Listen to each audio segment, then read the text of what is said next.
Mymensingh medical college হাসপাতালের শিশু বিভাগের বাইরের করিডোর ও বারান্দার চিত্র এটি। ৩টি ইউনিটে ৬০ শয্যার এই বিভাগে প্রতিদিন ভর্তি থাকে ৪ থেকে ৭ গুণ বেশি রোগী। সেবা দিতে হিমশিম অবস্থায় পড়তে হয় চিকিৎসক নার্সদের। এখানে একটা প্রস্তাবিত শিশু হসপিটাল করার একটা কাজ চলছে, তো সেটাকে আরেকটু ত্বরান্বিত করে আমাদেরকে এই কাজের যে চাপ সেটা থেকে মুক্ত করা হলে আমরা যেমন স্বাচ্ছন্দ্য বোধ করব, আমাদের রোগীরাও অধিকতর ভালো সেবা পাবে। ময়মনসিংহবাসীর দীর্ঘদিনের দাবির প্রেক্ষিতে ২০১৭ সালে একটি শিশু হাসপাতাল নির্মাণের উদ্যোগ নেয় সরকার। তবে জায়গা সংকট এবং প্রশাসনিক জটিলতায় এর কাজ শুরু হতেই সময় যায় ৬ বছর। অবশেষে ২০২৩ সালে এই নির্মাণ কাজ শুরু হলেও প্রকল্পের মেয়াদ শেষ হয়ে যাওয়ায় গত ১৬ মাস ধরে বন্ধ রয়েছে শিশু হাসপাতালের নির্মাণ কাজ।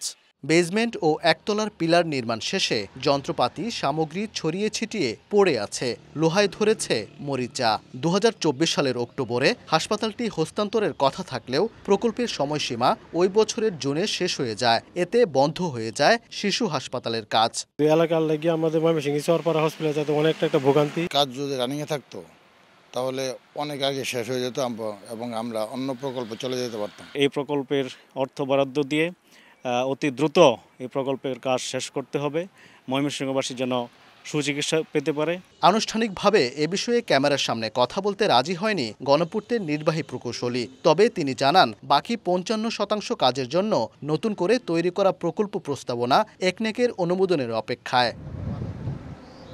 নগরীর মধ্য বারেরা এলাকায় ৩ একর জমিতে ৩০ কোটি টাকায় ১০তলা ভিত্তির উপর দ্বিতল শিশু হাসপাতাল নির্মাণের কার্যাদেশ দেয়া হয় ২০২৩ সালের ২৭ আগস্ট। ইতিমধ্যে ঠিকাদার প্রতিষ্ঠানকে বিল দেয়া হয়েছে ১০ কোটি টাকা।